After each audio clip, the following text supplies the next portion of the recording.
الزمالك يمرض ولا يموت، تعانده الظروف ولكن يرجع مثل الزهرة التي تنبت من جديد، يمرض ولكن يرجع يشبع.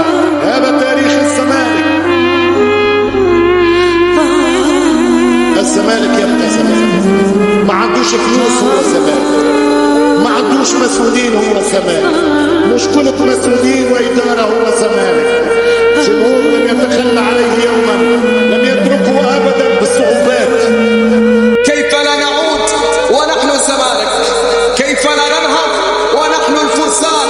كيف نختفي ونحن قد تصدرنا سنين؟ فنحن الماضي بعراقته ونحن كل الذكريات.